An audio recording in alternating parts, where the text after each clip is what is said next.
This is Patrick Dolans with another video for ISECON 104, Introductory Macroeconomics. In this video, we will continue our discussion of wolves, pussycats, and termites. As you will recall, the wolves, pussycats, and termites are names for three different schools of thought on the issue of whether or not we should be worried about the national debt and the budget deficits. These categories, wolves, pussycats, and termites, were created by Charles L. Schultz, chair of the Council of Economic Advisors under President Jimmy Carter in the late 1970s. In this video, our focus will be on the pussycats, the school of thought that believes that fears about the national debt are greatly exaggerated. Because the wolves worry that the debt is an immediate problem, the pussycats have the burden of making the case that none of the wolves' fears represent legitimate concerns. As such, you'll notice that the pussycat list of factors to consider represent responses for the most part. So, on the issue of whether or not there's a risk of default, the pussycats are going to take two different approaches. First, they'll ask, who is the borrower? Using the notion of the borrower and the borrower's income, the pussycats will be able to better make sense of whether or not there's a default risk. The second approach the pussycats will use in addressing the default risk concern asks the question, who holds the debt? Once we've answered these two questions, we'll be able to reevaluate from a pussycat perspective whether or not the wolves have a right to worry about default. Following that, the pussycats will then use historical data as a basis for evaluating both the risk of inflation and the risk of crowding out. Finally, we'll conclude this video with an examination of a fourth consideration, which is that pussycats believe deficits can actually be a useful policy tool, and therefore we shouldn't be too quick to discount them as a problem. Let's begin with the first question. Who is the borrower? Well, that's easy. Although your first inclination might be to blame 530-odd members of Congress and the White House for each year's budget that leads to greater national debt, in fact, the borrower in this case is the U.S. taxpayer. Why does that matter? Well, as anyone who's borrowed money knows, if you go into a bank looking for a loan, one of the very first things the bank wants to know is how much money do you make. Your income is one of the greatest predictors of your ability to repay a loan. Therefore, in this context, the most important question that we can ask once we've identified that the taxpayer is in fact the borrower here is, what does the borrower's income look like? We have a variable for that. We use U.S. gross domestic product as a measure of the national income for the U.S. economy. Now, I want to remind you of an important discrepancy as we begin to look at some numbers for U.S. GDP and the national debt as well as the deficits. Remember that debt is a stock variable. Debt is something that can be measured at a moment in time. It's the accumulation of all the outstanding obligations. Deficit is a different concept. The budget deficit refers to a flow, that is to say, the additional borrowing that occurs over a time interval. In the examples we're going to be looking at, the deficits are over fiscal years. Remember that the fiscal year for the U.S. government begins on October 1st and ends on September 30th of the following year. So let's look at some recent budget deficits, but not just in dollar amounts, though that information will be provided, but let's also consider them as a percentage of GDP.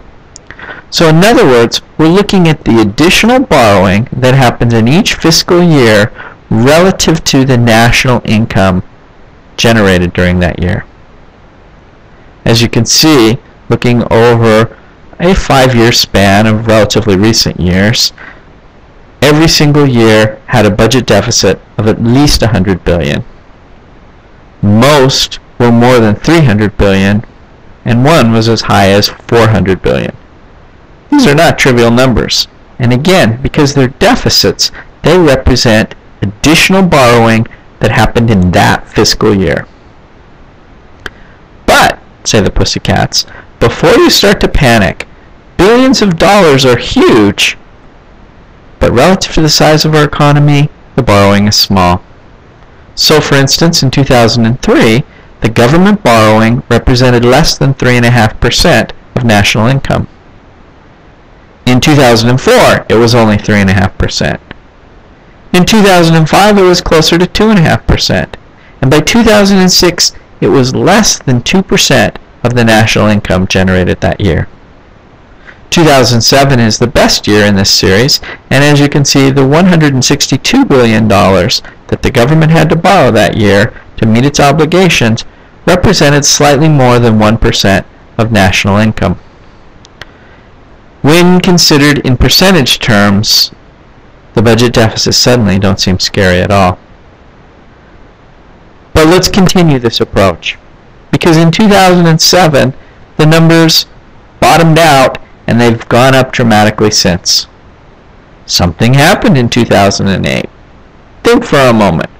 What happened in 2008 and continued into 2009 that would triple the deficit from 07 to 08 and then nearly triple it again from 08 to 09?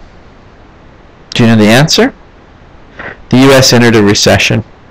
And the recession that started in December of 2007 and continued until June of 2009 represented a serious problem for government spending and tax collection. We know that during recessions, government expenditures go up. We also know that during recessions, tax collections tend to go down. So deficits are a natural part of economic downturns or recessions. By 2009, government borrowing for that year alone represented 10% of gross domestic product. It's a pretty big number compared to where it was just 2 years before. What's happened since then? Well, as you can see in this final collection of numbers, the budget deficits have exceeded $1 trillion in each of the last 4 fiscal years. That's pretty scary. In fact, there are no trillion-dollar deficits in the history of the United States prior to 2009, and now we seem to have a steady stream of them. But notice 2 things. First of all, the numbers are starting to go down in dollars and as a percentage of GDP. And second, the percentage of GDP, even though it's $1 trillion in 2012, is down to about 7%. Borrowing 7% of your income in one single year is not necessarily catastrophic, and that's exactly the point that the Pussycats would make. What if we take a longer time horizon? Well, this graph shows the U.S. federal deficit as a percentage of GDP. It's the same concept that we've been using for the last few slides, only it looks at just over 100 years worth of data. The first thing that you should notice is that 2010, 2011, 2012 are in fact not the worst years in the history of the deficit when we measure it as a percentage of GDP. Indeed, 2 periods stand out as more dramatic. One in the late 19-teens and one in the early 1940s. What happened in the 19-teens and then in the 1940s that would cause government borrowing to skyrocket so dramatically, so quickly? Perhaps you know the answer, but World War I explains the first bump, and World War II explains the second. Here's one more graph, this time looking at the national debt, the stock variable, as a percentage of GDP over a little bit longer time horizon.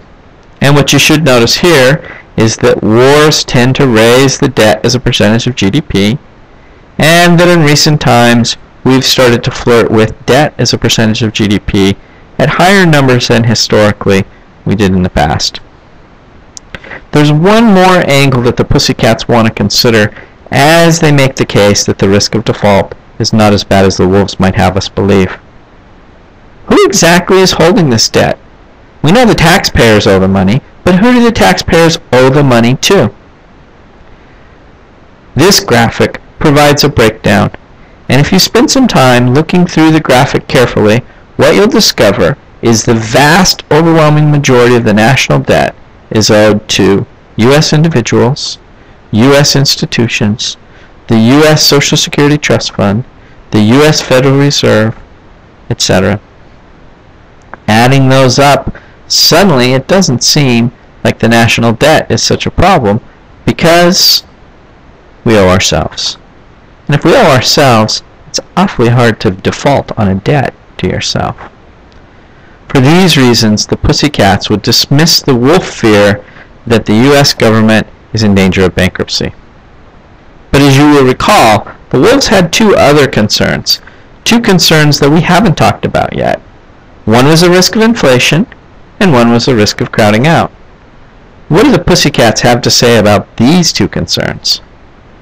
Well, for our purposes, the Pussycats are going to look at historical data.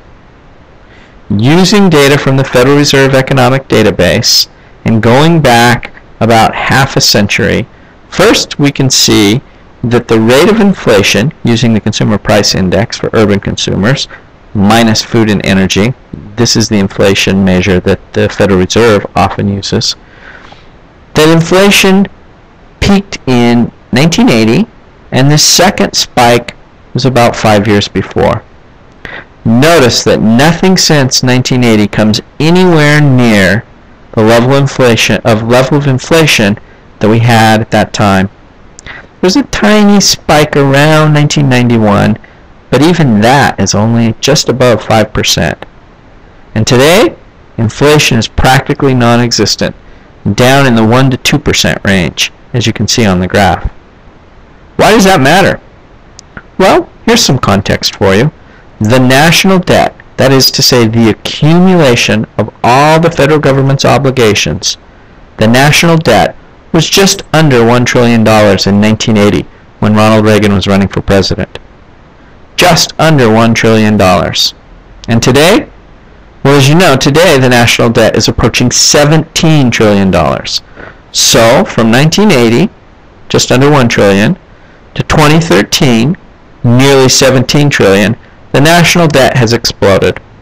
And during that time, inflation has almost completely disappeared.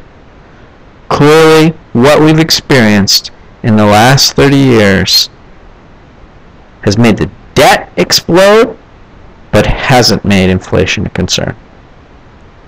What about crowding out? As you may recall, crowding out is best identified as rising interest rates that squeeze private borrowers out of a market where there's less and less money available for borrowing. So, let's look at interest rates. Same idea as before. Remember, the national debt was just under $1 trillion in 1980. It's now approaching $17 trillion. What have interest rates done over that last 30-year interval? Here's a graph that goes back, once again, over 50 years. In fact, this graph gives us just over 60 years of data. What do you see? You do see a spike in interest rates, but the spike comes just about where the spike in inflation happened, the very early part of the 1980s. Indeed, even though this series is a little bouncier than the last one, the trend in the prime loan rate, that is to say, the interest rate that the very best borrowers typically receive from banks, the trend in the prime loan rate has been downward.